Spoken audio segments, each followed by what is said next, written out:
Well, thank you for joining us here on Wilderness Weather. I'm meteorologist Thomas Gathright here on the evening of December 28th, 2025.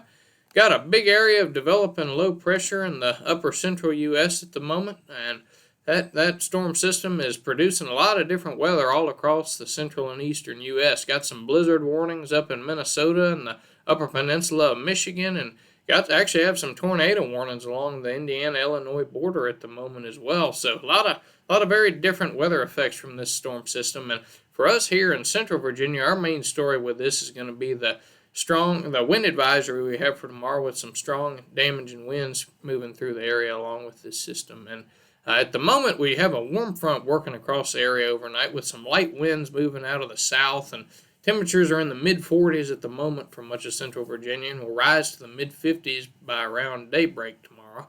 And we will have some some light showers between 7 and 9 a.m. Not everybody will see them, but certainly don't want to rule out some isolated rain showers moving through the area between 7 and 9 a.m. tomorrow morning. But the main storyline with this will be the winds. Got some wind advisories all along the eastern edge of the Blue Ridge and the Shenandoah Valley as well. And then the peaks of the Blue Ridge are under a high wind warning for tomorrow and on into West Virginia, and certainly a lot of counties with higher elevations in Southwest Virginia.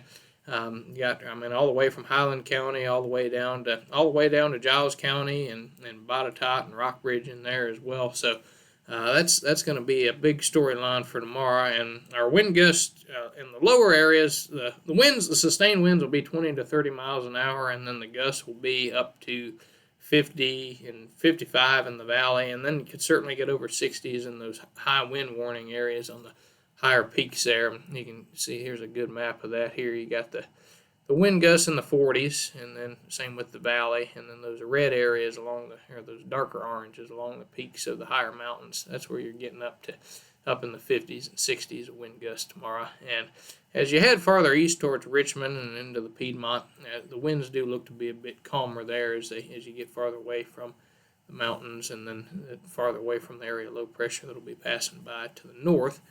And now temperatures tomorrow will top out in the mid to upper 50s during the late morning, and will actually fall throughout the day and be right around 40 degrees by sunset, and will fall back. And the wind chills at that point in time will be in the right around 30 degrees.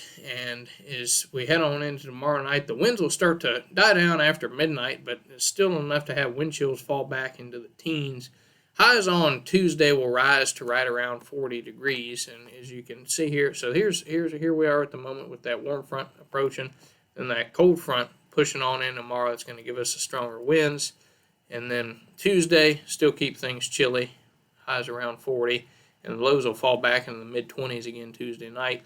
And as we head on into Wednesday, temperatures will rise right around to the upper 40s. And then as we head on into Thursday, temperatures will be right around the upper 40s as well, and lows in the mid-20s each of the next few nights after tonight. And so as I mentioned, the main storyline is these winds, and so just be careful, especially driving over the peaks of the mountains, especially going over Afton Mountain tomorrow. Thanks, and have a great and safe evening.